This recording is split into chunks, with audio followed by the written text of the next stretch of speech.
Hello. Welcome everyone near and far. Thank you for joining the annual Ujima Wednesdays. The annual Ujima Investee report out. My name is Sierra Peters. I'm going to be running tech today, and I will pass it over to Genoa. Good evening, everyone. Good evening. Thank you for joining the BOSTON UJIMA Project's annual Investee report out.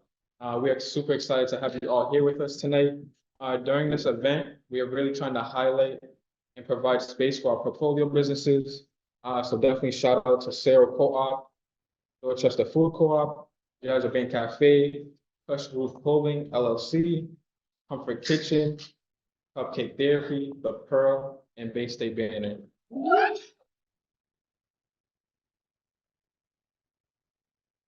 This platform serves an opportunity for business owners and leaders to share their success and hurdles throughout the year, but also foster a deeper relationship and understanding for our members. So we encourage an open dialogue that allows our community to gain a valuable insight from our business leaders' experiences throughout the year. Please note that the scheduled town hall that we had for today has been postponed to next year. But however, we are still pleased to have the investor report out tonight. A few other things we want to note is that we posted our investor report out last Friday, which gives highlights about financial reports and our alliance members. So definitely take a look at that. We're going to add that in the chat in a few moments. Cool. So let me go over a brief outline of the schedule we have tonight, and then we'll pass it over to our first portfolio business.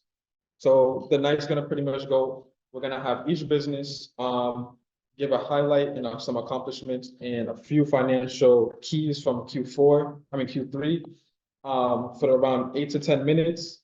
And then at the end of their presentation, we're gonna allow members to ask 1 or 2 questions, and then we're gonna pass it over to the next business. Perfect. So now we're going to pass it over to our first business, Jazz Urbane. Please welcome Ron Dorsey.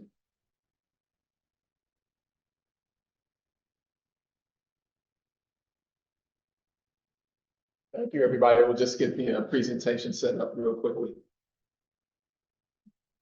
While the presentation is being set up, I first want to thank the team from Ujima. Your support has really been catalytic in a lot of ways. Your support has been validating in a lot of ways for us. I think the community anticipation for this has to do with the fact that you signed on very early as a supporter on Jazz Urbane Cafe. We're really drafting off of the credibility that you have in the community. And we're thankful not only for the capital investments that you've made, but you've invested your social capital and political capital in Jazz Urbane. And so we're greatly appreciative of that.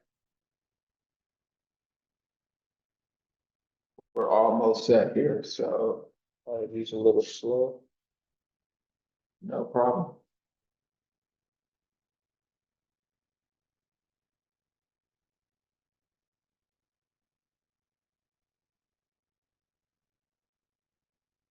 All right. You're all good here. Okay. So let me begin the presentation where we left off last year. So you may remember that we had this dashboard of some of our work streams, the main things that we're working on at Jazz Urbane Cafe to get us to opening. At this time last year, we were doing pretty well on fundraising, really haven't gotten a great jump start because of Ujima and some other investors who would come on with us. At this time last year, we were just south of $1 million raised for Jazz Urbane out of a $3.6 million raise that is in front of us. Also at this time last year, we were in process around licensing and zoning. A big part of this project is making sure that we have a liquor license, a full liquor license, which is hard to come by in the city of Boston, and that we were appropriately zoned for restaurant operations and live entertainment. We discovered, you may remember, in early 2022 that the bowling building, in fact, was not zoned for either. So we spent about 8 months with the city of Boston, and thanks to Mayor Wu and her team for making sure that we got expedited through the zoning board of approval process. And it was about at this time last year that the ZBA approved the zoning variance for us for full operations and full entertainment. Right around that same time, the Massachusetts legislature voted on Boston's home rule petition around liquor licensing and assigned 4 non-transferable liquor licenses to the bowling building, one of which will be assigned to Jazz Urbane. And so we were really starting to cook with gas, as it were, this time last year. We had also done a number of public arts experiences. We really wanted to start to give Boston a taste of what was to come. So we were running a live series at Darrell's. We had done 2 seasonal concerts, I think the 3rd by the end of the year at the ICA, and gotten great reception. The ICA in particular, every performance in their 300-person theater was sold out. So we are proud of that.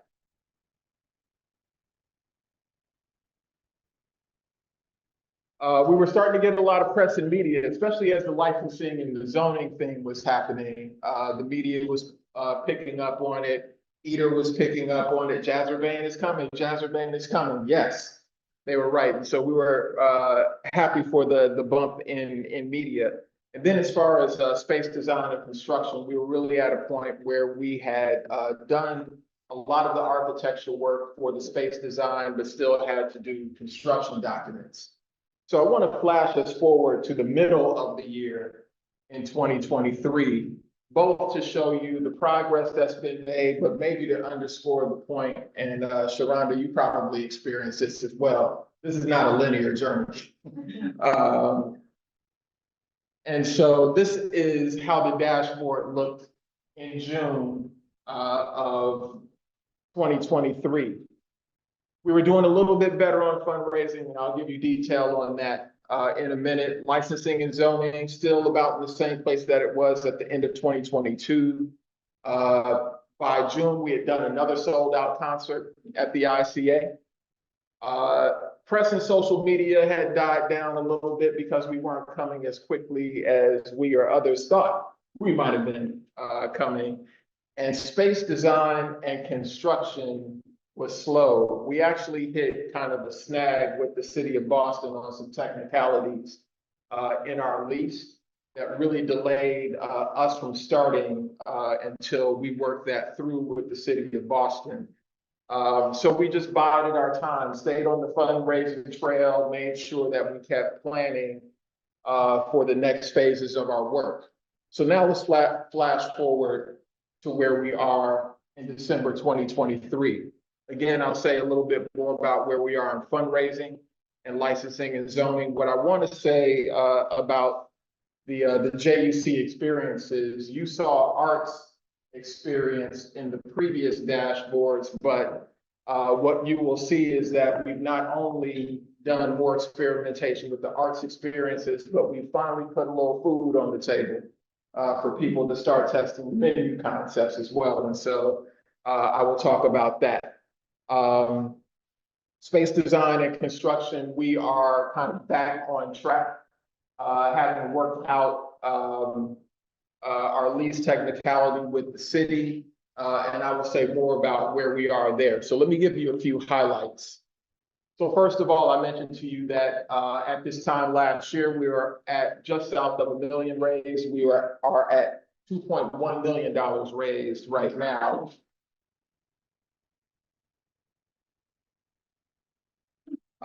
And still building a line of sight on many other things. And we're also looking at some traditional financing as well, but I would say compassionate financing, kind of long-term, low interest. But I want to assure Ujima members as investors in Jazz Urbane, we will not get into any sort of financing covenant that threatens the return of our investors. We will rather walk away from that and figure out some alternatives around the resources we need before we jeopardize the return that we promised. The business will be challenging enough to meet the demands. We don't want to hamper it with the anchor of unfriendly terms. through financing, but we are pleased that we are at this mark. And we think that as we get into construction and people see that this is real, it will create even more momentum for investors to come in with us. But we are at 60% of goal right now. Licensing and zoning. And so just this morning at 10 a.m., we came before the Liquor Licensing Board. So while there are non-transferable licenses assigned to the bowling building, we still have to go through the city's application process to secure the license in that building. So we had our first hearing this morning at 10 a.m. I'm happy to report that it was routine. No questions asked, and in fact, the only comment that was made by one of the commissioners is that they were happy to be at this stage in the hearing because they are anticipating Jazz Urbane as much as the community is.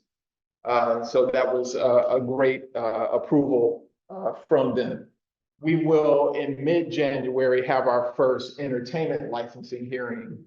We expect to report something similar in the entertainment licensing hearing, but we're really going through all the bureaucratic steps to get going.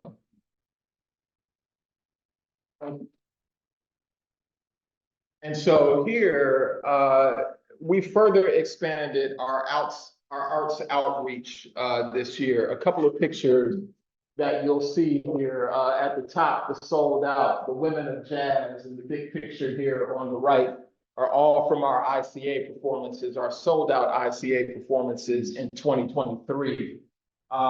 In particular, the picture on the right, I don't know if you can see the women in the front there, but that is Sweet Honey in the Rock.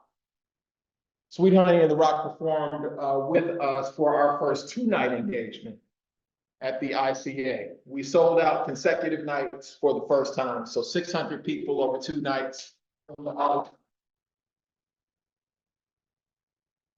see legends. And so what you see being performed here is actually a short symphony that our founder, Bill Banfield, wrote for Sweet Honey in the Rock in 2012. And they came back to perform it with him over 2 nights with vocal choral from Boston Arts Academy, students from London School of Music, and Jazz Urbane's own Imagine Orchestra. And so, incredible night. I will say that one of the founders of Sweet Honey in the Rock, when I saw her backstage, she said to me, she asked me, "Is this it? Is this all you want us to do?" And I said, "No." And she said, "Good, because we want to come to Jazz Urbane when you open." And I said, "Most definitely, the door is always open to you." And so what I want folks to understand is that we're going to bring the best of local and regional talent, but you should expect to see national and international talent and legends like Sweet Honey in the Rock perform as well. The picture in the left, well, depending on where you are, my left-hand corner, Uncommon Stage. So you may know that Trillium Beer Garden teamed up with Arts Emerson this summer to present a series of shows at Trillium's Beer Garden on the Boston Common. Jazz Urbane was a part of that. We curated every Wednesday from July through October this year. And so we put all of the Jazz Urbane artists on stage and in rotation. The reception was great. On the Jazz Urbane recording side, you'll see John Paul McGee here, fabulous pianist, just released his holiday album on Jazz Urbane Recordings. His album is the 17th release on Jazz Urbane Recordings. The catalog is up to about 150 songs in total now. Spotify, Tidal, wherever you stream, please check this album out. It's got great national reviews, and he is an incredible talent. So I mentioned at the top of the presentation that not only did we expand our arts outreach, but we actually put a little food on the table for folks for the first time. So what you'll see on my left-hand side is a concept menu that we presented at Mayor Wu's request in October. So Mayor Wu hosted an innovation summit for mayors around the country. about 10 mayors, and we did this on the 6th floor of the bowling building. Teamed up with our partner Nia Grace of Grace by Nia fame, Daryl's fame, to test this kind of global chop house menu. And so what we wanted to do was take kind of the flavors of Nubian Square and Roxbury and all the people who come from here and think about it in kind of a steakhouse and chop house kind of way. And so you'll see things like Chilean salmon ceviche as one of the starters, a blackened duck breast, Scotch bonnet chicken. The Scotch bonnet chicken people raved about. It was magical. And then accompaniments, kind of seasonal accompaniments along with that. This got rave reviews. The mayor's team really loved what we set out for it. I think we set a bit of a new standard for the mayor's gathering, because I don't think the mayors who usually get together do it like this. We also featured on my right-hand side, Annabelle Cruz and Blue Island Project. So to give people a full sense of what was going to happen at Jazz Urbane, great food with great talent on the stage as well. And so I think all boxes will check on success for our first tasting, but expect that in 2023, we'll continue this. Part of the reason that we're doing this templating of the menu is that eventually this will be a part of the job description that we issue for our executive chef. So we will let you know what we need from you in terms of skill base, what your responsibilities will be, but staple to this will be this menu for you to then take it and say, I can take this to the next level and enhance the experience that you've already templated. But we needed to know that we're starting out on the right foot, and that what we're conceiving is something that people will really enjoy. And so now we are under construction.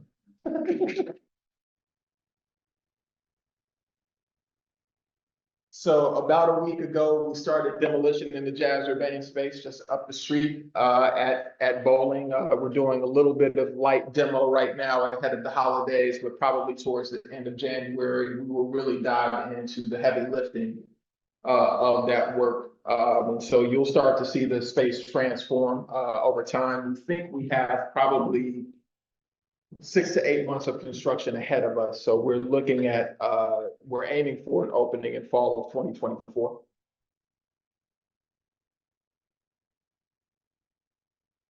But know that over the course of construction, we'll be inviting Ujima members, other investors, other community folks to see it as it evolves and to continue to give us feedback on how it's evolving as well. And I just want to, as a reminder, and maybe I won't, I don't think I'll be able to do this. This is a video that I'll make sure that you have access to, because we continue to model what the space is going to look like. What you're looking at here is, if you face the big wooden doors at the corner of Warren and Washington, this is the vestibule that you'll be walking into. The film shows you a guided tour through the whole space, so I will make sure that you have that. And so, you know, here we are, fundraising, picking up, going well, but we're not there until we're there. And I do want to thank Ujima not only for your investment, but there are individual members from Ujima who have invested.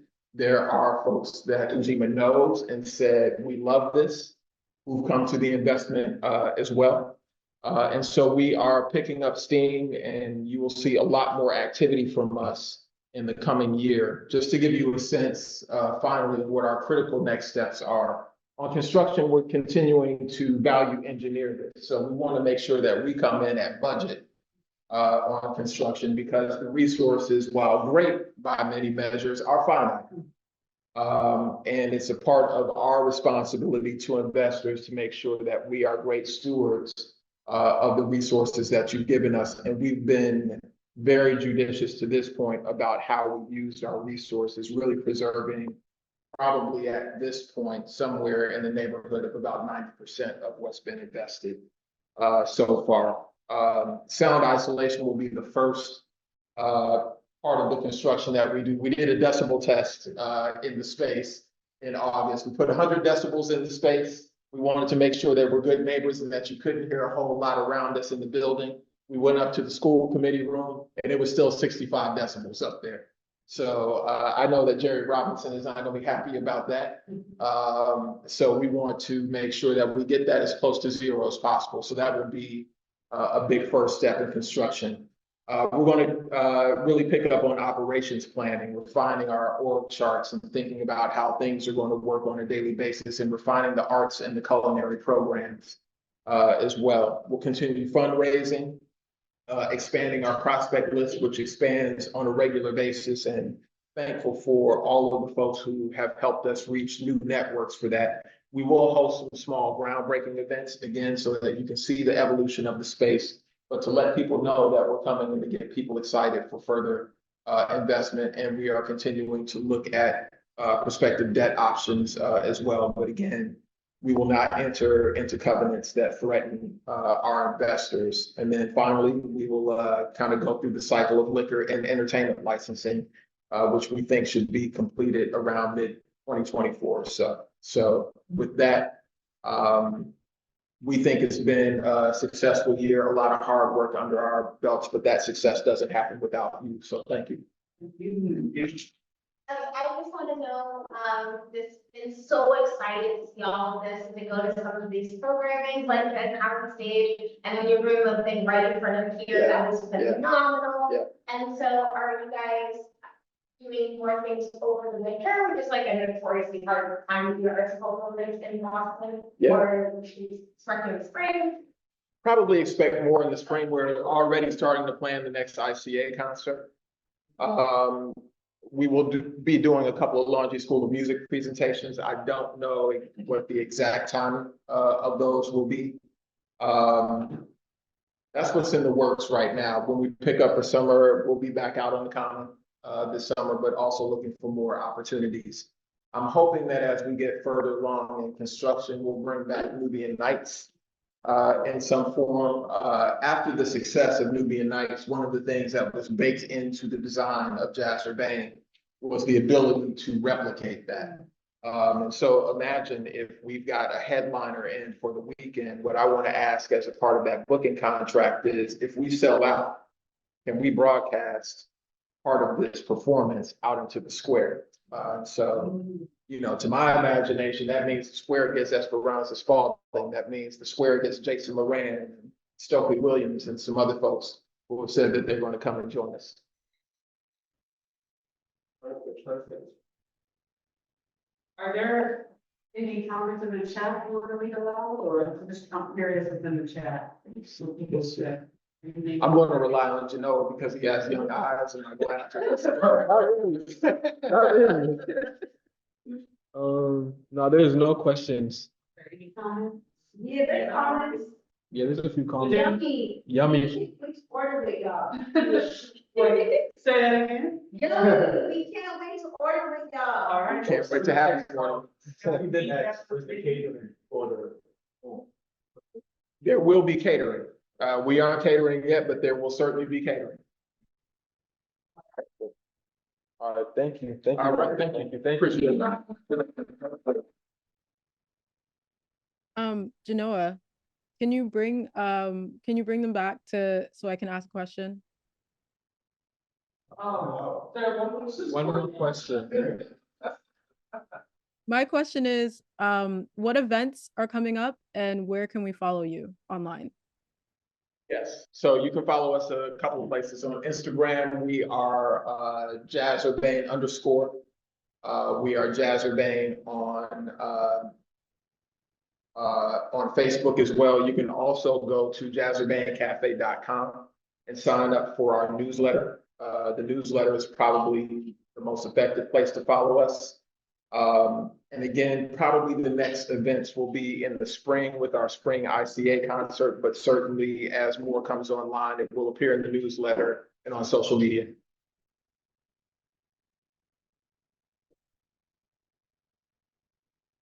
Perfect.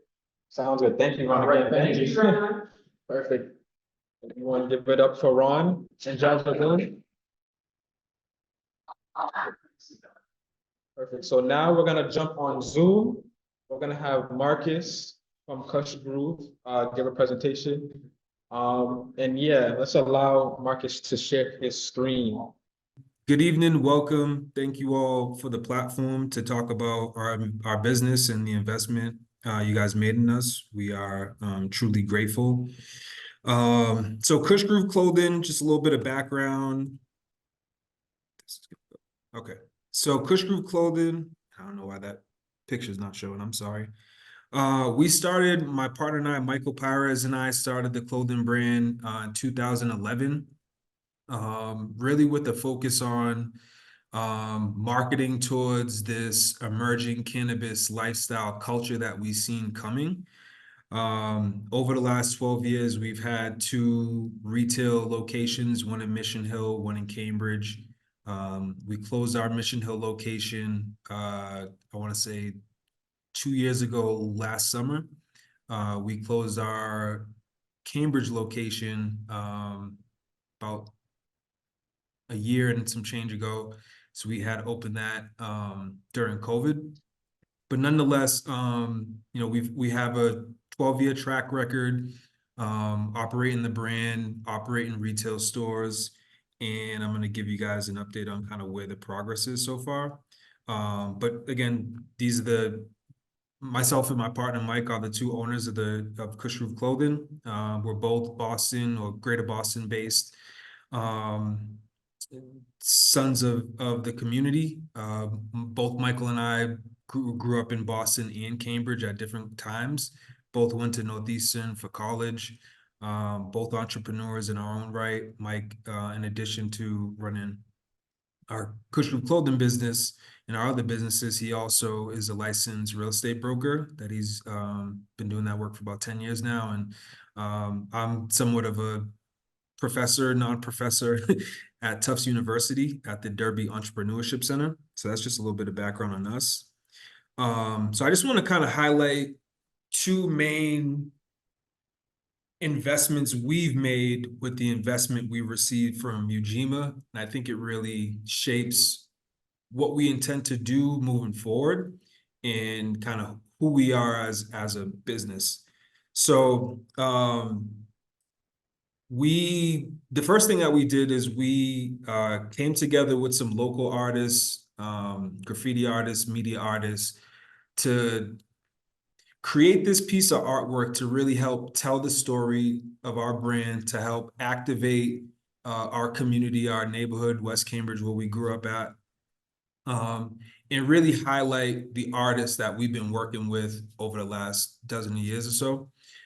So the artist, the muralist who created this great piece is Rich Gomez. Maybe you guys have heard of Rich or known of Rich, but he's a celebrated Latino artist from Dorchester who we've been working with for 10 years now. Rich has kind of been our brand designer for the last 12 years or so with the Kush Groove brand.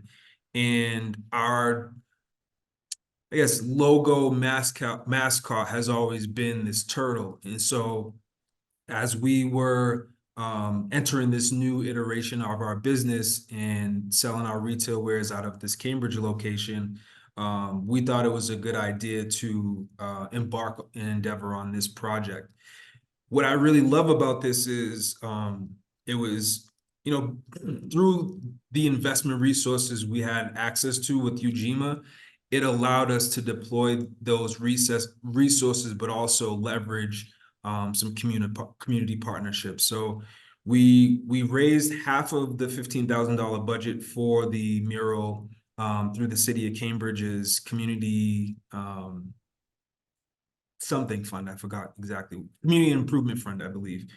So half of the cost was financed through the community. We raised, I want to say, another at this point, $4,500 from the Boston Foundation, the Cambridge Community Foundation, and another smaller nonprofit outfit I'm forgetting. And then we also raised some about $1,000, maybe $1,200 from just local community members. So we were able to, you know, get this piece of artwork up in our community, really tell the story of our brand in a unique way. We hired both, like I said, Rich Gomez to do the artwork. We hired Giovanni Lopez, another multimedia artist from Roxbury, Dorchester, who runs a nonprofit, Beat the Odds. So we were able to work with celebrated Black and Brown artists to liven up the community, leveraging community funds for this. And the creative spin that we took from this is that we're preparing to produce a capsule collection of apparel products, artwork, to really highlight this artistic endeavor that we did and that we did with Giovanni Lopez and Rich Gomez. So for us, this is kind of the first small, but to some degree, a net zero investment that we made. And we're really happy about it because just the impact we're able to achieve with this was multi-layered and multifaceted because we were able to engage the community on so many levels. So I'm really happy about our endeavor into this. Our next update is was really into the inventory production and advertising. You know, we are a products company. That's kind of how we got our start. And so, you know, when we applied for the Ujima funds, part of what we had asked for was a small budget to test out new products, but also to replenish some of the products and accessories that we've had a 12-year track record of knowing what sells and what doesn't. So we were able to utilize some of the funds to replenish our inventory on items that we know have sold well over the years. It's mostly the logo T-shirts, different accessories, again, that we know that have sold through our retail stores. We've also invested a small amount into some new product development with some new artwork, some new artists. And through that, we're able to develop some new products that are coming, that are live and coming live now. We still have some more photo shoots to do and such. But we also were able to develop a relationship with a print-on-demand manufacturer. So now we're able to create products a little bit more faster, test them in the market, and be able to have and create more product without the burden of buying X amount of minimums and such. And then finally, we hired this marketing firm, Bench Marketing, that does their boutique marketing firm, I want to say out of British Columbia, Canada. We vetted a couple different agencies, and these were the ones that kind of came in at the price point that worked for us, but also they demonstrated the success with smaller apparel accessories brands like ours. So that's kind of where we've deployed a piece of that capital as well. So I made a little chart, actually that's on the next page, but in this page, I really tried to highlight kind of what the impact was from a very high level, and really articulate it in a way beyond just these small bullet points. So, you know, how we've utilized the investment is, one, we've reinvested into Black and Brown artists. Again, we've told you, I shared with Rich Gomez how he's been our designer, our brand designer for the last 12 years. Giovanni Lopez, also a working artist in the greater Boston area, has been a collaborator of ours for the last 12 years or so. And we're excited that we're able to redeploy some of those funds for their services for the great work that we do. The great work they do, excuse me. Second, we're able to enhance the local business ecosystem. So again, reinvesting in the Black and Brown artists that we mentioned, but also working with our print manufacturers out in West Boylston that have been working with us for the last 12 years. Again, we're just kind of keeping the money within our local economy. And then the last two things I kind of highlighted in the last couple slides, you know, we were able to spend a little bit of money on testing new product development and testing a new system for being able to create new products and produce new products. And we're on path to really dig deep into that aspect of the work. And then finally, we're able to replenish some inventory that we know that sells. And so that's been at a high level kind of what the impact has been on having access to these funds over the last, say, maybe 6 months or so. Here's a kind of dollar amount breakdown of kind of how things have been spent. Again, the mural was 15,000, but I do want to highlight, again, it's been pretty much a net zero spend because we were able to raise funds from the different nonprofits we were able to work with. And then we have one more MCC mural grant that we've gotten the indication that we'll get, but it doesn't get awarded until February. Again, the next piece was the capsule of apparel and printed goods that we're able to leverage from the work that we did with the mural artwork. We also made a mural video. I can send that to you guys in the chat, which is really, really, really nice. And it's something that's never been done for Rich as an artist. And, you know, as someone who's a fan of him, of his work, but also someone who's worked with him as a collaborator, I'm just really proud we're able to create this piece of media to really tell his story of the artist he is in the community. We just started with Bench advertising their 2,000 a month, plus a $75 per day budget. So that kind of adds up to about $1,500 a month.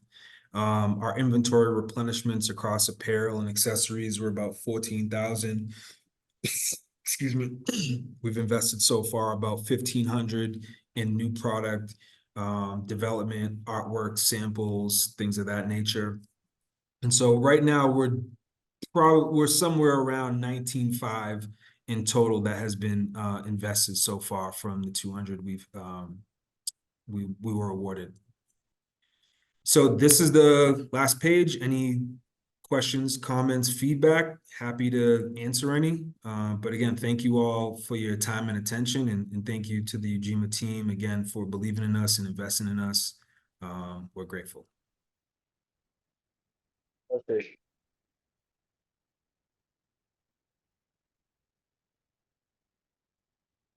Thank you, Marcus. Thank you. Thank you. We'll open it up for one question.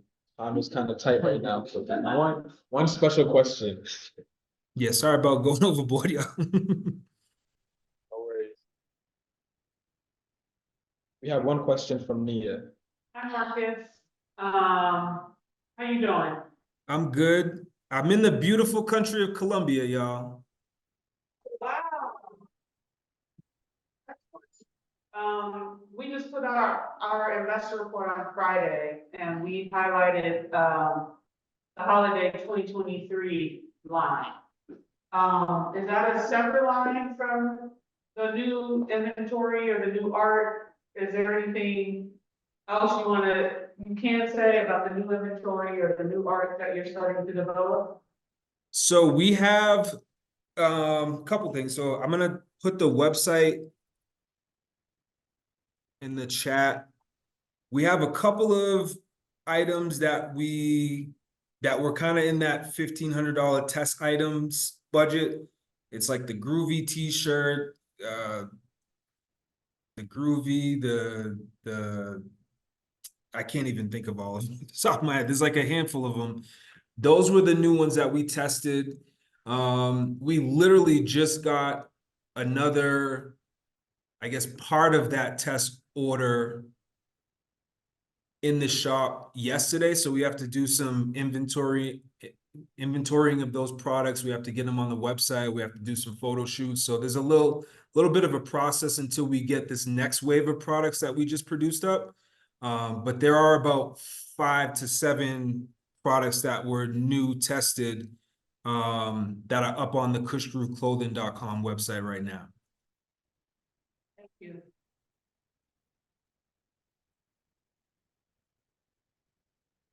Perfect. Thank you, Marcus. Thank you. Thank you. Thank y'all. Thank you. Enjoy your time. I just put in the chat. Oh, that might have just been to you. Sorry. I'm gonna put it to everyone. the video. Please take a moment to watch it. It's like maybe 6-7 minutes. If any of y'all know Rich, he's such an amazing artist. He's beautified so many areas and blocks of greater Boston. And he's such an introvert and never really wants to be celebrated as an artist. He just wants to go and do his art. But we were able to document this piece to really celebrate him. So if you can, please take a moment to watch that. Because I'm really proud of what we're able to do, and I'm proud we got him out of his comfort zone, and I'm proud we're able to help tell his story to more people. Thank you. I will look at that. Marcus. Thank you, Marcus. Thank you. Thank you.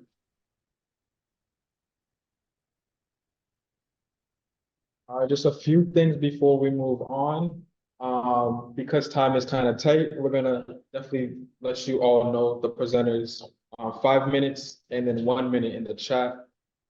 Sierra, definitely please support me on that if you're able to. And you gotta do a verbal. Oh, you want us to do the verbal? Yeah. Okay, so we're gonna do verbal 5 and 1 minute for you guys, just so you guys know. And then, so next we have Sarah Co-op. We're gonna pass it over to Josephina. Thank you. Oh, thank you, thank you. I'm here because I want to do this, and my coworker Tashina McKenzie going to share her screen with some information, and I'm been feeling a little sick, so that's what I asking for Zoom meeting because I not feel available to go nowhere. So Tashina is a community person, a person who working with Zero and helping us, a loyal community member. So Tashina, can you please show your graphic and start explaining what you show to them, to everybody? And as that we're going through, I will look at that. All right, good afternoon, everyone. I am sharing Sarah's quarters 1, 2, 3 revenues and expenses, and also the gross income and the net income.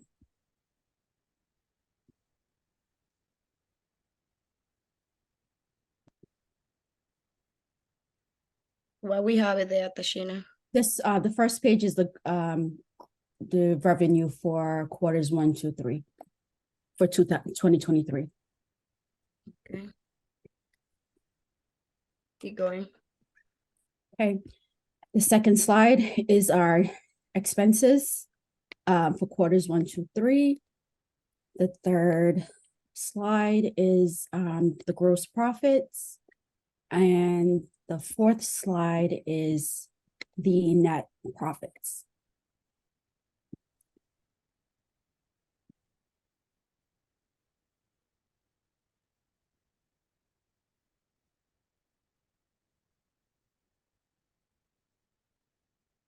You keep going.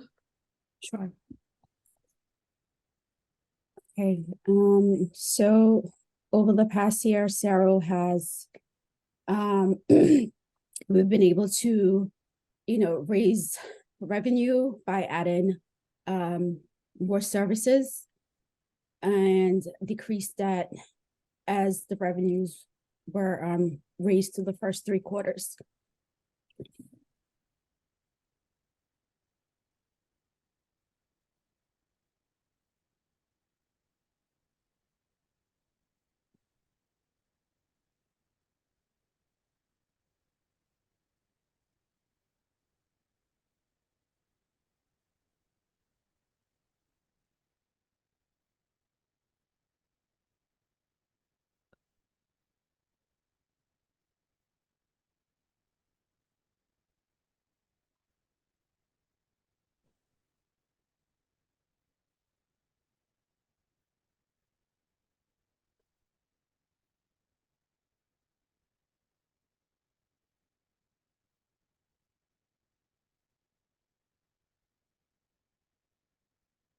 Okay, thank Tashina. Can you show the graphic of the revenue for the last 5 years, please?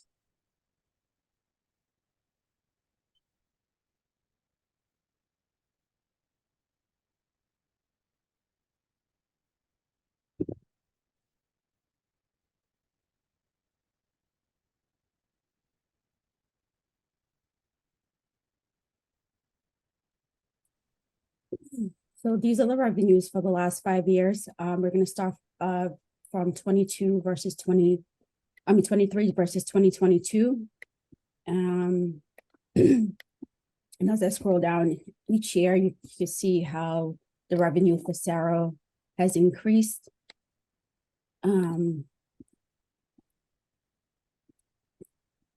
Year over year.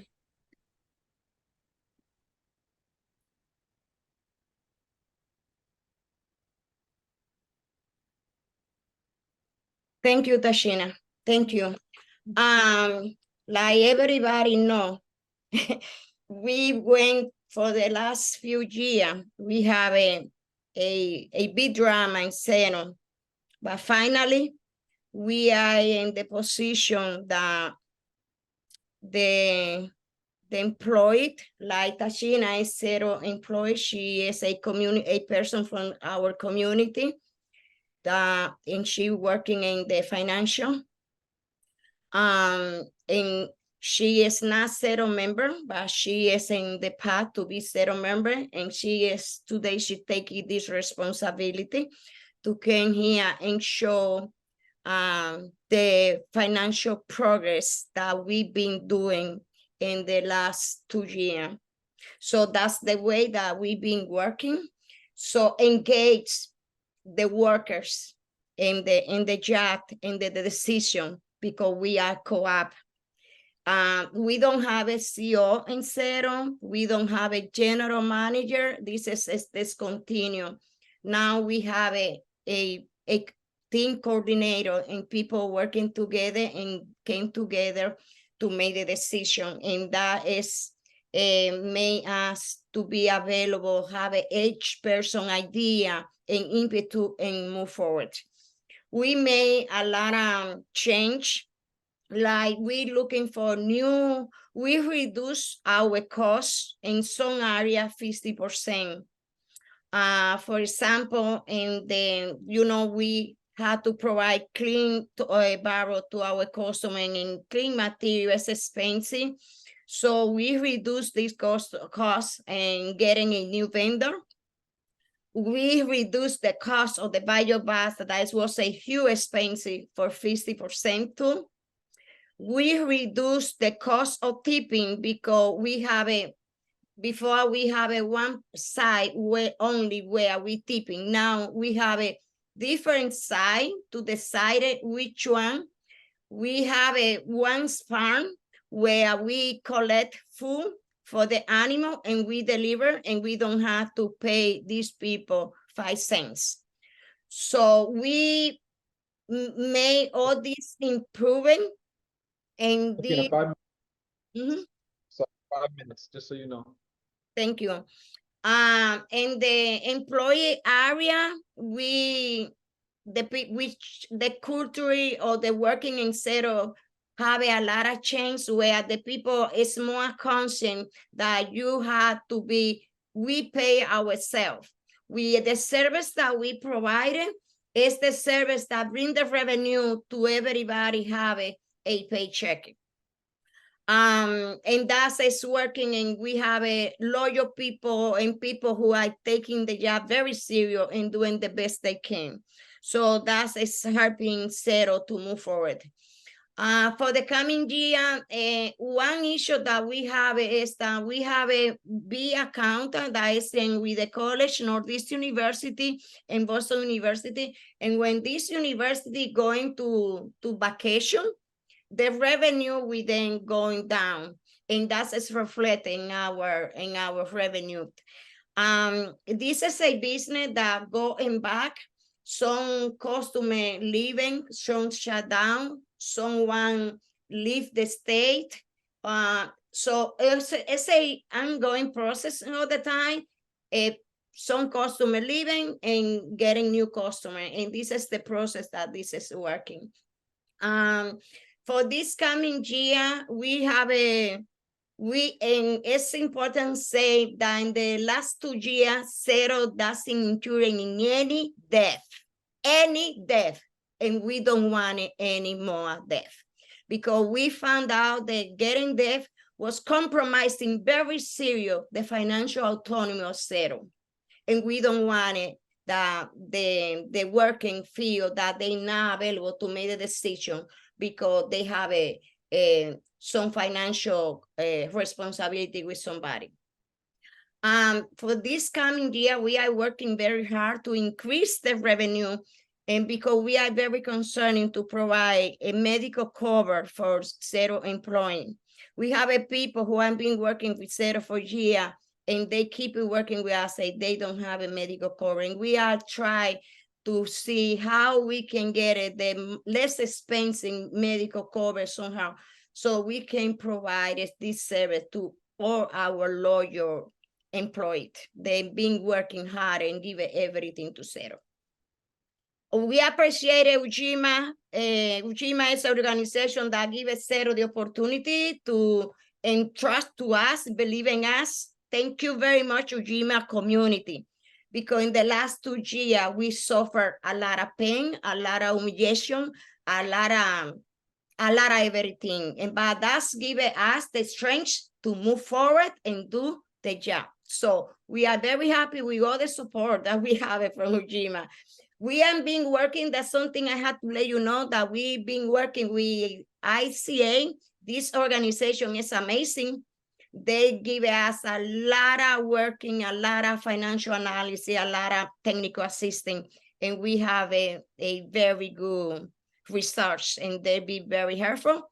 We be a very good board, the director, that is excellent for the zero government. So sure, we're going to send you Ujima all our financial for the third quarter, so but we only want to give you this small pieces. So if you have any question, please. Perfect. Thank you, Josephina. Thank you. Thank you. We can open it up for questions from the crowd or on Zoom. On Zoom, we do have one question. Mary asking, what was the jump in July? Tashina, can you answer that question, please? The jump in July was we got rid of an equipment that we weren't using, and that provided us with a pretty large revenue from it. We have a Ford truck, and have the commercial policy for this truck is very, very expensive.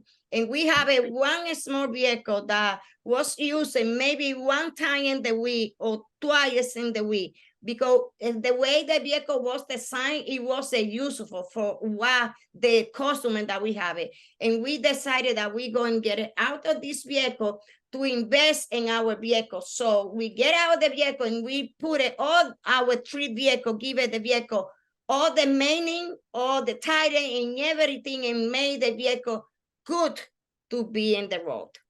And so that's this is jump came from over there. Thank you. We have one more question, and then we're gonna move on. Hi, Josephina, it's Nia. Quick question. You mentioned ICA. You were not talking about the museum. Can you just let people know the org you're working with, ICA, what they do and what it is you're doing with them, just so that they know? ICA is a national co-op, a technical assistant organization located here in one of the towns in Massachusetts. I don't remember the name of the town. There is a national technical assistant for co-op. Very professional people, very, very open people. It's a pressure working with them. And maybe some of you know one of the person over there, Jonathan. This person made a financial analysis for zero from the beginning that never nobody was available to do. Amazing work. So this is the people, ICA, that's the people I'm talking about. Yeah. Josephina. Perfect. Thank you, Josephina. Thank you. Just Everybody. Yeah, round of applause.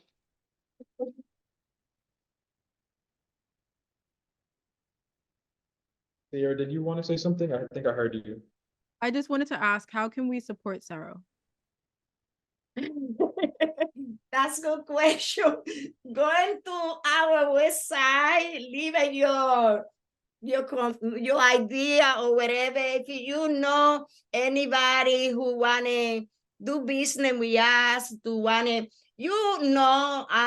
all the issue going on around the environment crisis that we are. We face that.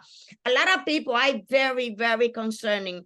And we have a request every day for people who want to start to acting and responsible. Have an environment responsibility. The people are very concerning. So we are expecting that we're going to increase the customer. But please go into our webpage, and we are located in 155 South Huntington, over there in New Market Square.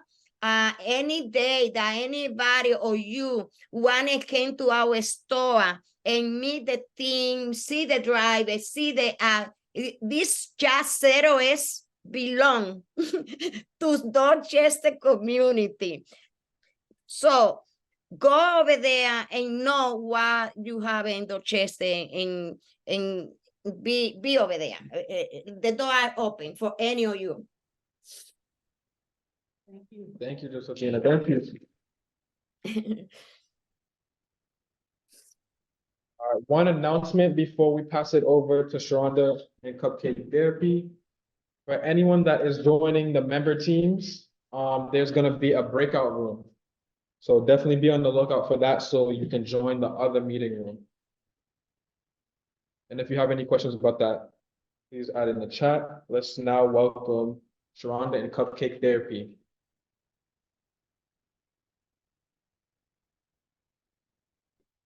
Thank you. Good evening, everyone. So my name is Sharonda White. I'm co-founder and CEO of Cupcake Therapy. I'm here with my mom, Shirley White, who's the co-founder and COO. Cupcake Therapy is a premium, nut-free, allergy-friendly cupcake company. We have more than 100 options of regular, vegan, gluten-free, sugar-free, soy-free, and halal cupcakes. Our clients range from little kids with allergies to hospital systems and corporations and schools. And so we have a very broad list of clients. This is just some of what we have in terms of our products. We have cupcakes in a jar that ship nationwide. We have both regular and mini cupcakes. We do edible cupcake toppers, edible chocolate birthday candles, a lot of different cupcake themed products. So in terms of our accomplishments for 2023, number one, our ghost kitchen opening. So we actually were founded in 2021 during the pandemic. And so initially we were kind of renting space in places that were not open because of the pandemic. But then once things started to open, we were no longer able to kind of get our dedicated space. We were sharing spaces with other people, which was not good, because with us being nut-free, we need to have a dedicated nut-free space. And so our biggest challenge, our biggest accomplishment for this year was to finally open our ghost kitchen, which is in Westwood, which allowed us to, number one, have our own space, which then allowed us to really go and seek out additional corporate clients. What also allowed us to do that was the closing of Georgetown Cupcake in May of this year, which was actually really good for us from a corporate client standpoint. This is the partial list of our clients that we've had, regular clients that we've had so far this year. The Compass Group was actually our largest order so far. They ordered 125 dozen cupcakes.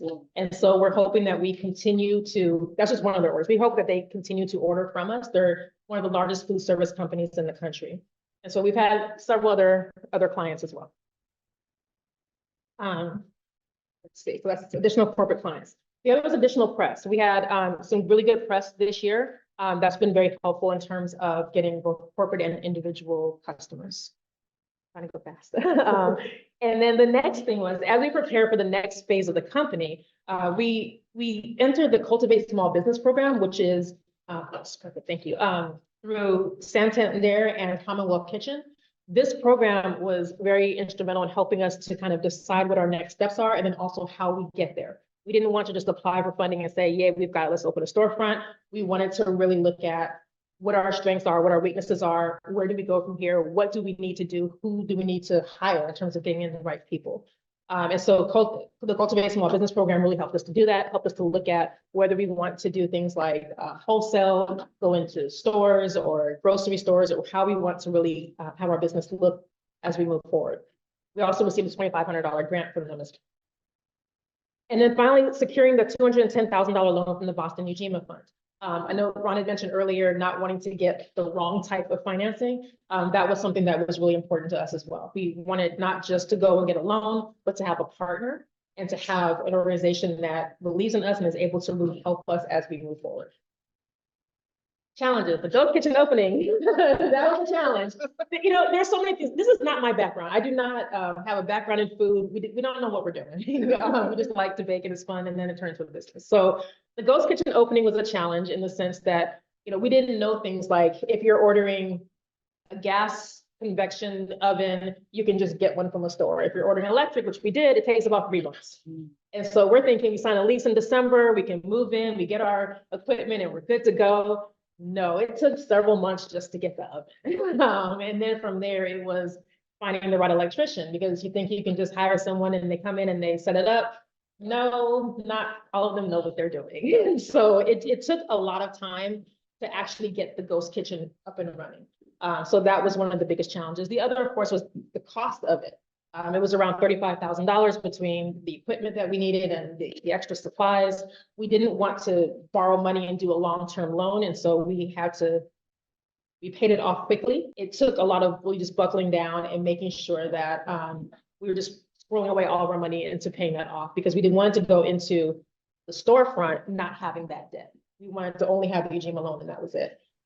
So the next thing is the storefront opening. That has been a huge challenge. We initially planned on opening a storefront right down the street from here. We had an LOI signed, we were negotiating a lease. It turned out the landlord didn't want us there, but you can't legally just say we don't want you people here. And so they gave us the runaround and thought that we would just walk away, and we didn't. So they finally canceled negotiations. We heard from others that they'd gone through the same thing with this particular landlord, so we knew what to expect. And it was exactly what they told us would happen. So with that being said, moving forward, we are looking at a storefront actually in the financial district now. We chose this location because about a third of our clients are from the financial district in downtown, another third from Cambridge and Somerville. And so locating there just makes sense for us in terms of logistically getting to our clients that we have every single day. But then also just the pricing in the financial district right now for rent is surprisingly lower than what we were expecting. It just makes sense. So we submitted an LOI for a location that is already built out. There's a restaurant there that is vacating at the end of this month, which means that we don't need a significant amount of money just because of the fact that the space is already built out. And so we're bringing our equipment over, the space is already built out. So the Ujima loan is really all that we need for the build out of this space. So what we're looking at is a dessert cafe. So right now we're just doing cupcakes. We initially thought that we would expand, and we tried doing muffins, and then we were getting all these requests for like 6 a.m. and 7 a.m. deliveries. We just were tired. I mean, it was too much. And so we took them off of the website. It makes sense for people to want them that early, but we can't. We just can't do it. Not with the staff that we have. So we would add that back in, and we would be open from 7 a.m. to 2 p.m. with the cupcakes, muffins, hot and cold drinks. And then we would close down for a little bit, and from 5:30 to 10:30, we would be open as a dessert cafe. I don't know how many of you remember Finale when they were here.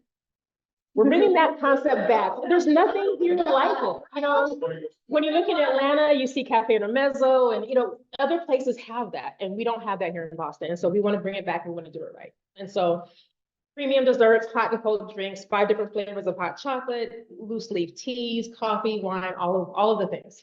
And then by reservation, space rental available for corporate events and private events. We're doing this in phases. So the first phase would be the 7 a.m. to 2 p.m. with the cupcakes and muffins and whatnot. And then by reservation for the private events. And then the second phase will be to add the 5:30 to 10:30 p.m. with the premium desserts. This is Monty's in the Seaport. I love the design. So we kind of put that image in just as kind of the vibe that we're looking for. In terms of funding, as we mentioned, $210,000 loan secured from BOSTON UJIMA Fund. We've invested around $35,000 into the ghost kitchen. All that equipment is, and all the supplies are going with us. And so it's just a matter of plopping it in. With this particular location that we're looking at, all the equipment that's already in the kitchen stays. And so we can actually pick and choose what we want and what we don't want. So it's a really good setup. In terms of next steps, there are 3. One is negotiating the lease. We think this landlord is motivated because he is actually evicting the current tenants for not paying rent. So we think that he wants someone in soon, and we're projecting an opening date of February 2024. One of the other next steps, something that we actually need help from you all with, is finding a consultant experience in inclusive design. I don't know if you all are familiar with that concept, but for people who have like sensory issues, who are neurodivergent, there are certain places that are really hard for them to go to. Like, have you all been to like Tati, for instance? Beautiful space. Contessa, beautiful space. But if you have any sort of sensory issues, you will not last a minute in there. All the different patterns and the tiles and like it's too much. It really is. And so we want to make sure that we build out a space that people can go into and feel comfortable being in. And so we need someone who's an expert in that. We can kind of figure out some things on our own, but we really need someone who's an expert in that who can guide us through the process. So that is where we are. 35 seconds left. So that is where we are, and that's where we're going. Thank you. Thank you.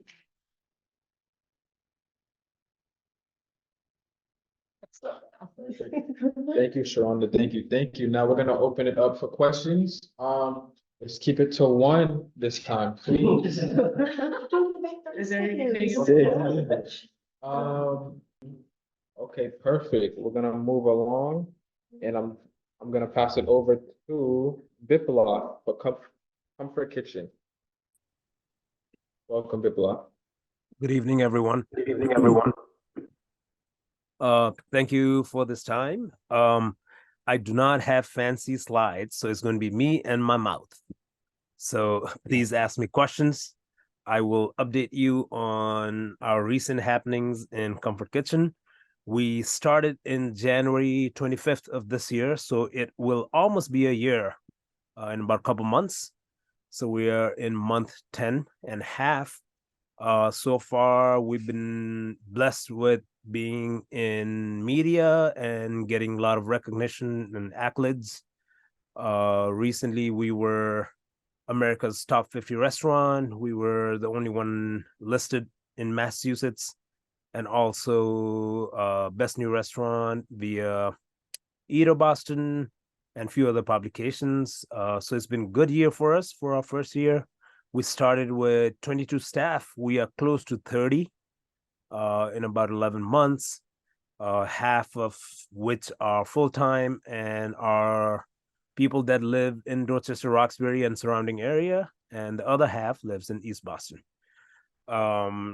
As far as full-time employees, we have 5 full-time employees, salaried employees. Just to give you a baseline on our numbers, our gross revenue through third quarter is $950,000. We are expecting to cross $1.25 million by the end of the year. And that's just gross revenue. On our COGS side is 85%. Mostly we are labor top heavy, which means our labor cost is very high because we are paying people better. And just to give you the sense of what we pay our staff, for our cafe staff, which is hourly staff, they make anywhere from $24 to $27 an hour. For front of the house, which includes servers and bussers, they make in the average of 30 to 42 dollars an hour. For our back of the house, which is mostly kitchen staff, they make anywhere from 25 to 28 an hour, which is comparatively higher in restaurant industry. Our hope is to obviously pay people better, which we are trying to change in our own restaurant industry. That's why our labor cost is very high. As far as the loans that we got from Ujima, it was very helpful for us, especially in the second and the third quarter, which we had carried over for our restaurant equipments that we had initially purchased at the beginning of the year. The cost had doubled or in some cases tripled during pandemic. So we were able to pay that off. That was very helpful. So our plan is to just, keep up this, and next year we are planning on doing many new things that will add to our revenue stream. Yeah, so that's pretty much what I have for you in a nutshell. I would love to open the floor for anyone that has questions. Perfect. Thank you, Biplop. Let's give it up for Biplop.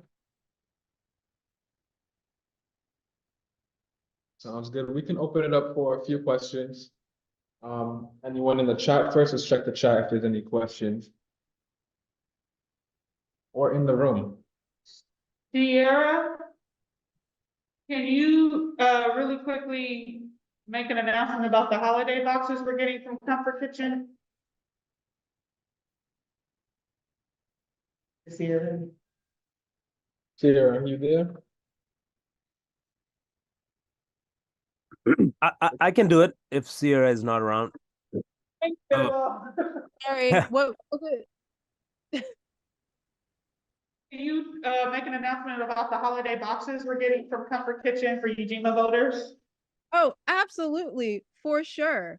If you have been a Ujima Boston voter across any of our 5 votes in 2023, you are eligible to receive a holiday box from us on us in gratitude for your support and believing in us and this mission to create a democratic, community-centered economy in Boston. So what you have to do, and I will drop the link in a chat in a second, is sign up. Even if you are not currently in Boston, you are still eligible for a box. So if you want to gift it to someone else, totally fine. All boxes must be picked up at Comfort Kitchen in Dorchester, though. All details will be in the document that I drop in the chat to sign up. Thank you. Thank you. And Sierra or Biplop, can you say what's in the box? Sure, yep. So we have collaborated with 2 local vendors, one being Curious Spice. We are doing Chef Kwesi's Jollof Holiday Spice. And then we have a local candle company. And then we are collaborating with Nepali tea traders that does organic cooperative tea. Actually, it's actually very interesting because talking about co-ops, they are Nepal's premier co-op from eastern part of Nepal. It's owned by a husband and wife team here in Boston. They source from small farms in Nepal, and it's award-winning tea in the United States. So there are 3 products in that box. Perfect for your holiday. Thank you. And then last question, Biplop. So Ujima voters who voted this year, they're getting the box free. Others who were Ujima voters who would like this holiday box, are they able to order it online still, or has the deadline for that passed? Unfortunately, it has passed. We do not have enough hands on deck to for the supply. So we are pretty much closed for the holiday. There might be few left. You can reach out directly to us via email, info@comfortkitchenbos.com, and we can let you know the status of the boxes. There might be few left though. Thank you very much. And we have one more question. Yes. So originally, in the first meeting about investing into Comfort Kitchen, you had, I don't think he can hear you. thanks for the mic. I don't think Biplop's ever had a problem hearing me. You had originally talked about how there was like a little bit of slowness because of the patio not being completely open and the community just starting to learn about you, and you felt that it would be different once that patio opened and like more neighborhood people were stopping by, especially during the day. So if you could just get an update about that, how the neighbors are really reacting to you, as well as how having this additional outdoor space like helped or hurt this summer, it'd be helpful. Yeah, thank you for that question. Good question, by the way. So, as you know it, restaurant industry, the profit margin is very slim, and our busy season is during summer when the patio is open, obviously, because it gives us more seating capability. once fall starts coming in, we had to close the patio, which means we are losing around 20 covers a night, 20 to 40 covers a night. So it's a little dip in our sales right now. But during the summer, we have, for those that have not been to Comfort Kitchen, we've got two patios, one in the entryway and one in the back of the building. Both patios in total can seat around 40 to 45 customers. So that's a pretty good bump on our daily sales. So the sales have gone down definitely in the last month or two. Right now, we are in the process of converting the front patio to a four-season patio, which means you will be able to dine in throughout the year. So that is going to be a little bit of an investment that we are putting in. Hopefully by the end of February, we'll be done and people can dine in snow, rain, sleet, earthquake, tornadoes. So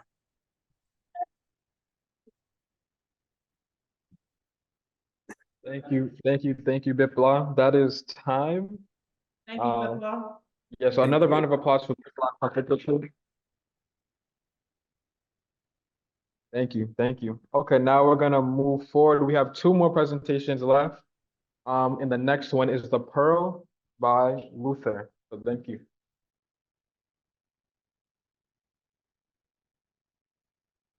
Thank you, everyone. I'm Luther Pinkney, one of the principals of the Pearl South Bay. I'm very happy to be here, very proud to be part of this collaborative.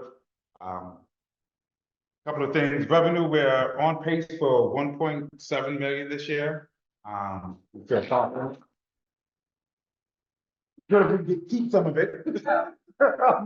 With that will be revenue a little higher, hopefully. Let me see here. I'm going to go first. I'm so happy to hear about Cupcake Therapy. One of my aspirations as part of this for me is to see more of us in these places. You know, when people come to the restaurant, they're like, yo, we're so proud. Black Boston's making moves. I stop them and I remind them that we are only a part of what we was. And I remind them that there was a time you could walk from Eggleston to downtown and hit a Black-owned establishment every 3 or 4 blocks. So I'm proud to be part of that come back. I'm proud that, be part of the collective coming in. The perspectives of us being downtown, Seaport, and those other areas in town is very important. So I'm going to diverge a little bit from my report to say that I think that is one of the greatest things that we have in a collective is to help support each other with that. I am always going to be available for a phone call. Luckily, we've been able to put in touch with several of the federal good landlords in the city, and the offerings that they're offering now in the areas of downtown and other areas aren't comparable to uptown. So keep that work going. I think that's a path for us as a collective. And your dessert bar idea is a great one, because we were thinking about it too. So bring it on, and that's a beautiful thing, Again, being part of this collective, one of the major things that, as myself, and I consider myself a senior in the business now, not a senior citizen, but I've been around for quite some time and I've seen a lot. So I like to be able to help others navigate some of the trenches that we've had to go through. And I'm excited that we are seen to be able to pick up steam right now. So back to Pearl, sorry. Like we said, we're on track for our revenue. I'm very happy and excited to say that one of my partners, Malik, retired from the T last month, and he's coming on board full-time as manager.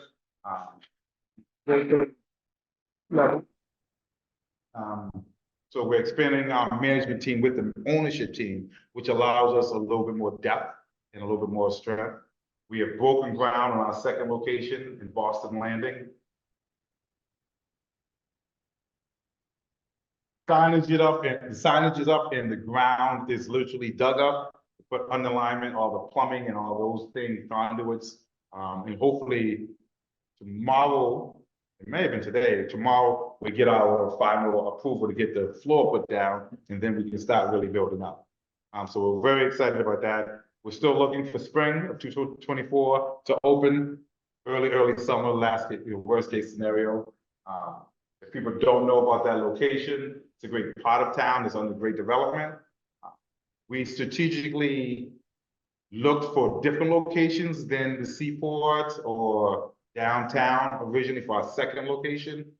We wanted to be strategic about not only where we were, but what offerings in the area was. So this location allows us to connect Newton, Brookline, Alston, Brighton, Watertown, another small town. Medford's close, but we have our populations across the state, across the cities, so it gives us another diverse place for our population, and we're strategically thinking about that. So let me look at my notes here, which I've lost already. Management team, we are downsizing. So as Bipla says, in restaurant business, margins are very low. In the wintertime, without our patio, staffing levels go down. We're very proud to say that we have not only diverse staff, but our clientele is from across the country and across the city. And we're proud to be one of those establishments that allows other coaches and other people to bring money into our pockets.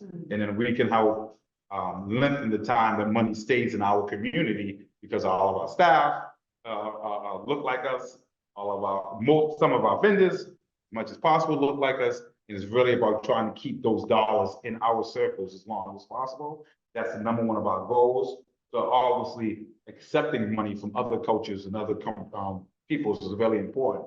And because of the location, in both locations, we expect to be able to do that on a high level, as well as bring Bostonians together, which is another thing that the city hasn't had in many years. So we're proud to be part of that. And I apologize, let me look at my notes one more time.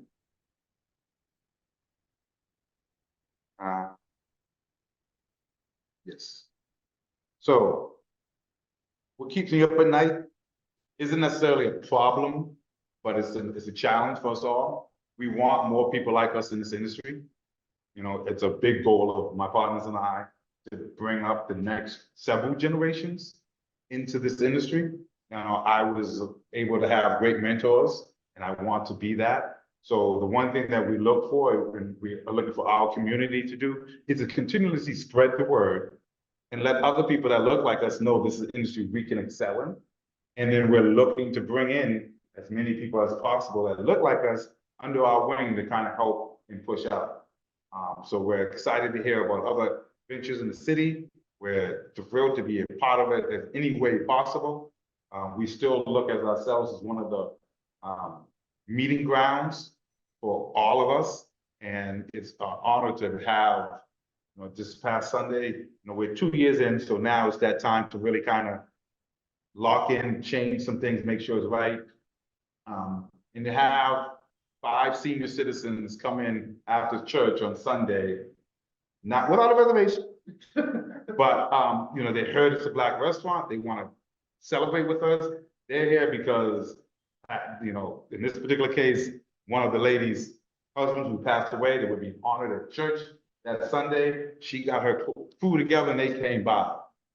To be able to host guests like that warms our soul, warms our hearts. It's why we initially started doing this. We want to make sure that we have a place to call our home and to continuously grow as a community, as a family. For help, we are looking for anyone who can spread the word and get more people into the industry.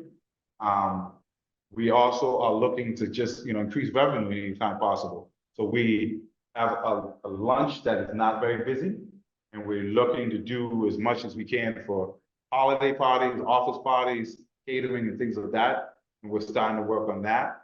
We are working on better marketing at this point. Our first 2 years was gung-ho. People were excited, and people are still up. Now we have to reach that next level of people and welcome them back, welcome them into the spot. So we're starting a new marketing campaign in the beginning of the year. And we're making slight changes, everything from our reservation system to our POS system. Because at this point, it's really trying to knock the points down. We can get, say, a percentage here, a percentage there. We understand it for the long-term goal. That's where we're gonna make it. So we're changing over like to open tables and our POS systems. We're fighting with things, or the decisions a lot of POS companies now trying to pass the credit card charges on to our guests. We've had companies say, oh, well, this is what you tell them, that's what you tell them. We stand firm. We're like, if we do this, we're gonna tell our guests the truth. You know, it helps save us $80, $90, $100,000 a year if the guest can assume it was 3% of credit card fees. So we're working on trying to figure that out. How do we just present it truthfully and honestly, and also give guests an option to turn that on or off. Also an option to go in cash and pay in cash and save that 3% as well. We're looking at reward programs and all of those things to try to help boost the revenue and kind of stabilize it.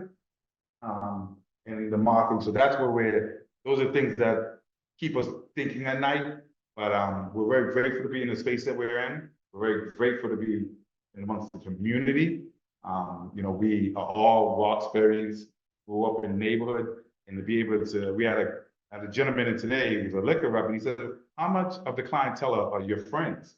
And we proudly say, you know, at least 45 to 50% of the people that come in are associated, either work, friends, family, or some notion like that. And then increasing the other side as well is where we need to do just to broaden our spectrum, bring in more revenue, and just get the word out, you know, in Boston and beyond. We have a few hotels in the area, and it's always great being a host for other cities, for guests from other cities, and we want to continue to expand that. So.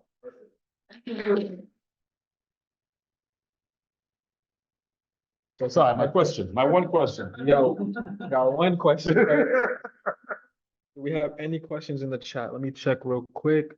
We have a question. We don't. No questions? I think, hold on. My question. So I saw your last presentation. I was like, I'm looking at it. And then I found out about Boston Land. So can you tell everyone what's going on with Boston Land, the new development and all of this stuff? So I'll tell you both locations are key locations. Dorchester, South Bay Mall is a key area. All of the revenue, all of the restaurants in that area, and most of the stores are highest gross revenues in the individual demands. You have a neighborhood that meets Dorchester, South Boston, Roxbury, and the South End with a highway that goes by. It's accessible to everyone in the city. So that Target, that Home Depot, that Stop and Shop, they've always been high grossing revenue because it's so easy to get to and great parking. So that location was a key location for us to get started. As you're going through this process now, because we had the numbers and physically enough people walking by our doors. So if we capture 2% of them at our rate, we're gonna make our revenue. And as well, it's our community was familiar with it, accessible. So South Bay was a great location. Now the big factor is it came with the liquor license. That liquor license was a huge factor. We're paying for it monthly in our rent, but we didn't have to put that $600,000 immediately as we're doing now. The Boston Atlanta location, very similarly, you have several communities that merge right there.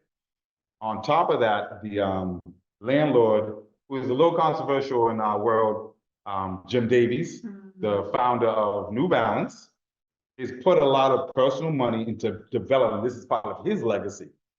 So he's put a lot of money into the area. And as we can talk, when you have a landlord that wants you to succeed, it's a lot easier. So, talking about tenant improvement money, talking about just the process of building it out, the help that they're offering and so forth.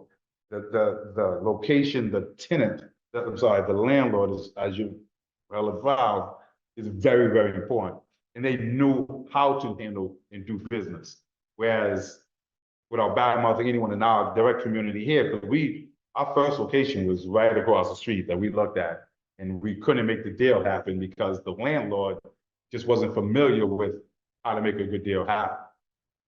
So the landlord is a key factor. And in those areas, as you said, like downtown has been decimated, so you don't have the same level of business as you did, prior COVID, but it's coming back. And you're like, your market is there. The people that are trying to buy your food were gonna come to Dorchester or go to Mattapan, but now it's much more convenient for them. So, similarly, we want to be where people want us. That's also the largest development they've done. I'm sorry? So that's also the largest development they've done there in the Boston area. In terms of the amount of money they're pouring into it right now with all that new development, that's the largest they've done. Oh, and that area, by far, oh, absolutely. He put over $600 million into the one main building that we're in. And then the Celtics headquarters was just built there. The Bruins headquarters was just built there. There are several life science buildings going up in the area, similar to Kendall Square. Those industries are growing, and so that as they grow, we want to be there to accompany them. Yeah. Perfect. Thank you. Thank you, everyone.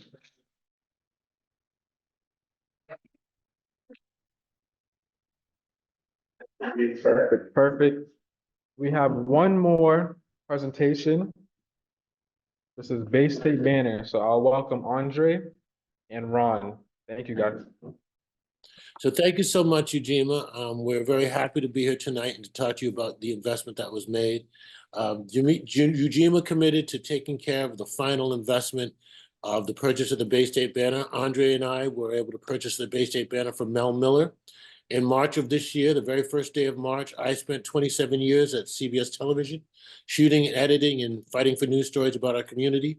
Andre worked at WGBH in public television, as well as an independent filmmaker, and working with the Smithsonian and other museums, doing museum exhibits about our community. That was our background. We put together a plan to buy the banner from Mel Miller. From the paperwork, you guys all know that we purchased it for $1.4 million, and we raised $1.7 million between loans and investment from private investors, as well as Mill City and Leaf and Dorchester Bay with loans. And the last $260,000 has been committed through the Ujima vote, though we have not finalized the arrangement with the attorney, so that's a little frustrating for us, but we are close and we look forward to finalizing it. In the past 9 months, of our ownership, we have generated just under $1 million in revenue, and our expenses have been about 1.1. And Andre, if you could put those figures up, do you have that? Not yet. It's I Okay. got permission to do it. Oh, did you guys give Andre permission to, because we do have a few slides. In addition to the investment money, we also received a $75,000 grant from the Boston Foundation to help cover the cost of one new writer. Our goal is to not only continue to do the Baystate Banner in Massachusetts, but to expand it to Rhode Island and Connecticut, where there are no other local African-American owned newspapers, as well as to do a paper for north of the northern New England. So one paper for Vermont, Rhode Island, and for Vermont, Maine, and New Hampshire, because there are Black communities in all of those states, some immigrant African communities, some longstanding Black communities, and Latino communities in those areas. Some of the, I guess there's, Andre, we did make some presentation material. Are we having any luck? We did. I'm just trying to get it to work. That's all. Okay. Andre, if you I can. Let's talk about the next numbers. Andre, what's the next number that you guys in the outline? Hey, 1 second. Give us 1 second. I'm sorry. Sarah, did you have something to say? Andre or Genoa, and just chat me real quick, and I can get it up for you guys. Sorry. All right, sure. Okay, because we did have some. So there were two different expenses, two sides of the sheet that you guys wanted updates on. We have not, as I said, we have not received the actual Leaf investment yet. So these numbers are prior to that investment. We started in March. So we basically, these numbers represent 7 months of revenue. So we've generated about 970,000 in gross revenue, and our expenses have been about $1,030,000. If once we receive the LEAF event, then we'll be up well into the 150,000 in profit range. We are scheduled, not even counting the investment, to be able to. We're on the track to make $1.8 million this year, which will be about a 30%, 40% revenue boost. Okay, so here we are. Here we go. Can everybody see this? Yes. Okay. Okay. So I'll follow along. So when you talk about the accomplishments that we've had this year, our first thing that we did was we gave a tribute event to Mel Miller at the JFK Library out on the waterfront. It was a wonderful event. All of the governor, the mayor, Ayanna Pressley, they couldn't be there in person. They gave their tribute in writing or video tribute. We had it at the JFK Library. It was about a 300 or 400 person event. It was very successful. I don't know if any of you have been to the library, but it's a very beautiful venue. I think the most important thing about the success of this event was Mel Miller himself felt respected. He felt that he got the thank you for all the years of service to our community he deserved. That was the goal of the event. We also videotaped it, and we anticipate broadcasting a 1.5 hour special during Black History Month dedicated to Mel, including footage from the video, including footage from the 3-camera shoot of the live event, as well as historical excerpts from his book and an updated interview with him. So that will also increase revenue for us and return some of the revenue that it costs to make that event. Some of the other things we received the Ken Guscott Award from the NAACP for business, and I received that for the purchase of the banner. We also, Andre received an award from the Red Sox and the Church League. They had us down to the game, and there's a shot of all of us standing on the field, along with Colin Red and other members of the community who also received similar awards, and that was the Red Sox Church League Award that we received for purchasing the banner and the efforts. You can continue scrolling. Obviously, we had a successful vote with Ujima, so that was one of the other big milestones to provide us the remaining funding. Our original model was that we would purchase the paper for $1.4 million, and then we would raise the $2 million revenue required to run the paper. The $260,000 will be the remaining revenue from the 1.76 we raised. I'm rounding numbers, but I think you guys get the idea. Once we purchased the paper, we've made some, well, I would candidly say upgrades. We brought sports back, one of the first things we did. The Cruz Construction Company, we brought sports back for about a month on its own, and then Cruz was kind enough to come and sponsor it, so we want to thank the Cruz companies. And now our sports section tells stories not just about national, but local teams. Highlight this week, give it up for the Eagles. Dorchester Eagles. The Dorchester Eagles won the Pub Warner National Championships in Florida. And if any of you have children, you've ever played high school sports, and you've ever played Pub Warner football, my wife wouldn't let my kids play football after a couple seasons, but it is a brutal game. But if you play on a national level and you go to the national championships in Florida, you are playing kids who play down south. And if you think kids are big here, it is just an insane situation. So for that team to win the national championship first time ever, really big deal. We get to tell stories like that. I'm really excited for those kids, and it was an amazing win.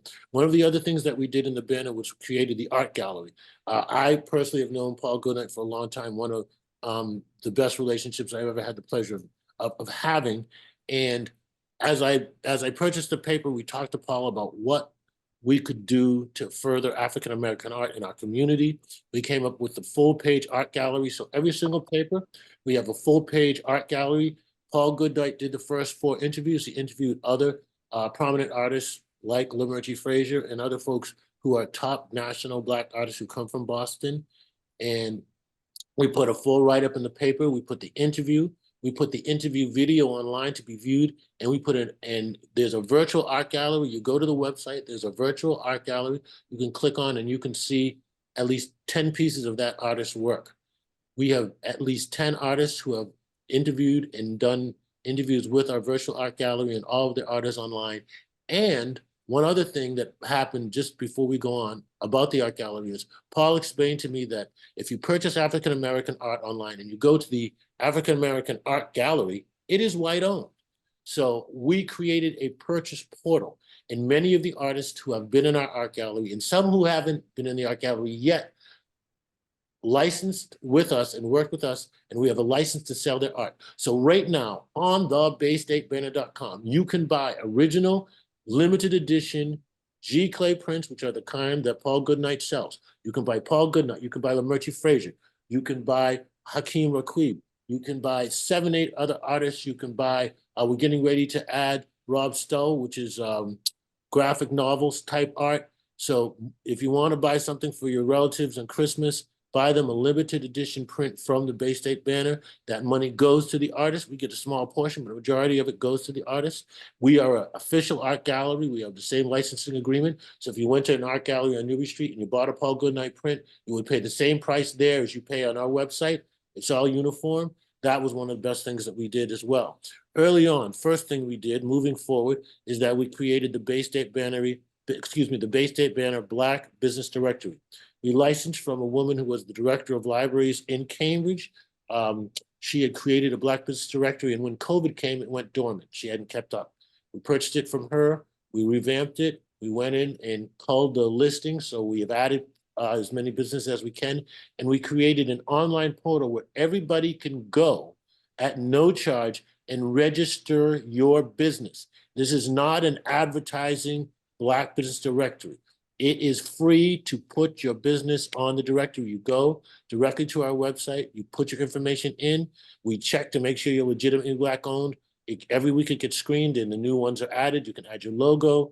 It's a wonderful resource for the community. Okay, I know we're running out of time. Keep it rolling, Andre. Okay, so here are the costs that we were looking at when you guys were talking. We generated 934,000, is that correct? 934,000 gross revenue.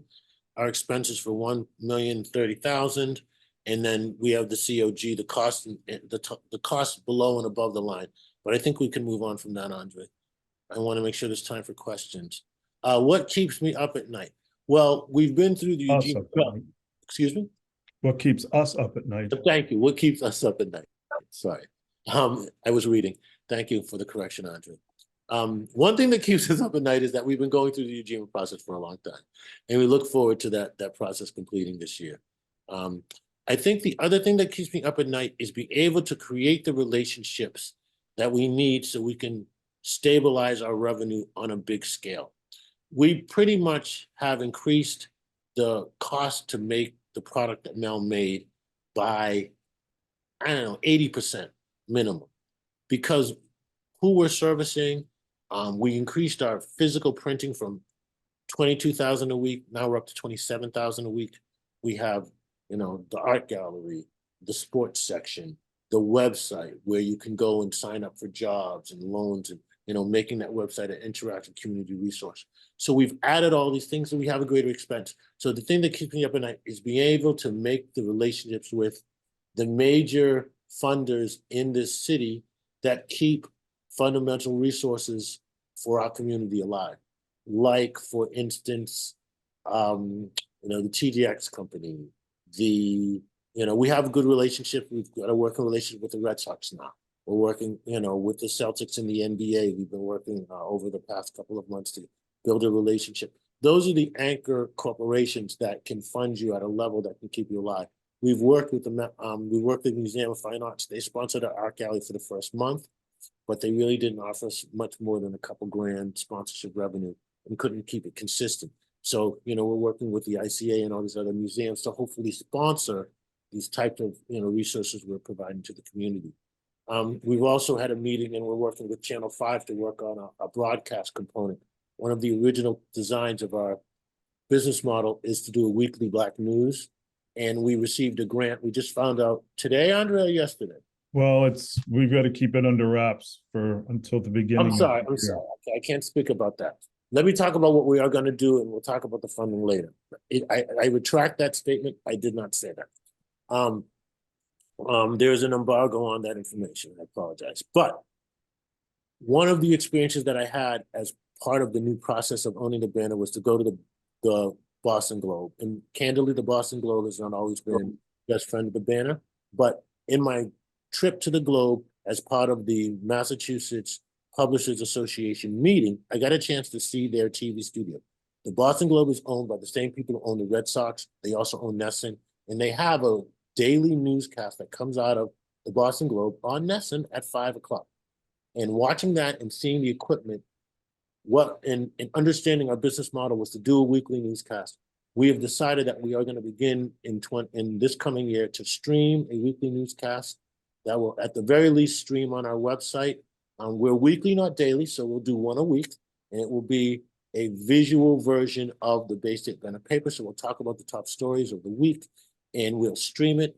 And we're working, as I said, today we're meeting for Channel 5, and we're going to work out as many distribution outlets for our news. We're also going to be creating smaller pieces and sending it out on Twitter and Facebook, and like Apple News. So you'll get it on your phone, and you'll be able to do that. We're also working on a radio station section of our website. You can scroll, where we include all of the digital radio stations. Where you can go to the Banner website, and then you can choose to listen to Spark or Woke or a Tesla Collins station. I'm sorry, Andre, what's the name of that one? Oh, geez, I just I'm forgot. sorry. There's Tesla has a radio station, a very good digital station. Woke FM. Well, not Woke. There's Spark, there's Woke, and then there's Tesla Collins. It tends to be more jazz and upscale, R&B. Anyway, and we're also probably going to add a link to GBH Radio as well, because we have a mutual use agreement with them to share content. So scroll down, Andre. Is there anything that we didn't talk about? Well, we've been sponsors of these organizations, the Black Family Picnic, the Negro Leagues Baseball Museum Traveling Exhibit. We had a booth at the NAACP Annual Convention, a booth at the Black Economic Council of Massachusetts Weekend Symposium, and as Ron just mentioned, we have a working relationship with Spark FM. We won a grant from the Knight Ridder Service that was given to Black-owned newspapers across the country. There you go. Breakthrough moments, getting an affirmative vote for the Ujima board. And what can people do there? Buy ads on our paper and help develop relationships with others who will buy ads. One other thing, we just added a mail the paper to your home subscription, $180. You get every issue, starts in January. You can give it as a gift and go to the website, experience our African-American art gallery. And if you have the opportunity and the resources, buy a piece of art for your home or for a family member. Perfect. Thank you both. Thank you. Thank you. Round of applause for Andre. Now, we're going to open it up for one question. One question. Two questions. Okay, so the question from the chat from Luis, what are you going to call it if you go to New Hampshire and Maine? I'd be interested. We're going to call the paper the New England Banner instead of the Baystate Banner. The reason why it was integral to our business model is because advertising is bought in regions. So once we become the New England Banner, we can get an ad buy that will run from Connecticut to Maine. Large companies buy ads in large ad blocks by region. That's why on our TV, you'll see an ad for Golden Corral. The closest Golden Corral is Southern Connecticut. You know, you'll see ads for restaurants that aren't here because the national ads are bought in regions. So that'll take us into another revenue stream. Perfect. And we have one more question from Nia. Hi, Ron, how you doing? If we order the mail subscription, are we able to order it anywhere, or are you only mailing it to certain areas? We mail it to any zip code in America, and we'll mail it overseas if you want. We'll mail it to Alaska if you want. We'll mail it to Russia if you want. It's wherever the U.S. I don't know about that. Take it. Oh, okay. Well, okay. Politically, maybe not, but that's another conversation. It's a U.S. post. We mail it with the U.S. post. First class mail, U.S. postage. And that's why, you know, the price is $180 a year, because that's a good chunk of what it costs to mail it. And then the rest is the paper and, you know, putting it in a waterproof package and the And this pressure. is starting, That'll start January 1st. You go to the website, you just type in your information, you put your credit card in, and boom, all of these purchase portal models, the model for the art is well connected to the website. You can just put your credit and debit card in, purchase right in the line, right in that process. And you know, if there's an issue with that, you can send us an email and we'll work with anybody if they wanted to buy a piece of art and that wasn't an option for them to utilize the website in that way. The question is a slightly selfish one. How do artists find ways to collaborate with the Baystate Banner? Well, I would, we are open to work with anybody, and I would say send us an email and let's chat. The art gallery interviews that we have done so far came out of talking with Paul and some of the folks like him, like Lamerci, like Aqua Homes, and they kind of talked about the folks that they would want to talk to, and that extrapolated out. But we are 100% open to adding all sorts of folks in all types of mediums. And we were in a conversation today with the MFA, as I said, who sponsored our first month. So we're scheduling our first actual roundtable, because in addition to adding the one-page art gallery in the paper, Paul required us to have an actual physical event where he can talk to students and share his knowledge. That was a requirement of the agreement to do it. And we're actually behind because we were supposed to do one a month, but we couldn't get the sponsorship. And as you can see, we're driving the bus pretty fast. So, but we were in negotiation to pick a day in February. Today, not even a negotiation, we were actually planning out the day. So we'll be announcing in January an open house art gallery event at the MFA where Paul and other artists who are in the paper will be talking to an open audience, free to get in, open to the public event during Black History Month. So that'll be happening. Perfect. Thank you, Ron and Andre. One more round of applause for them. You all, I'm going to pass it over to Nia to close us out. I didn't know this was happening. You didn't know.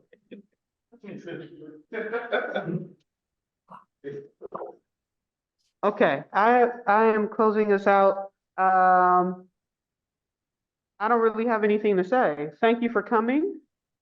Thank you to all of the businesses that we heard from this evening. So if we just start from the top, from everyone we heard from Urbane Cafe. We heard from Settle Co-op. We heard from Cupcake Therapy. We heard from Baystate Banner. We heard from Comfort Kitchen. And we heard from, who am I missing? Kush Groove. And I didn't say the Pearl?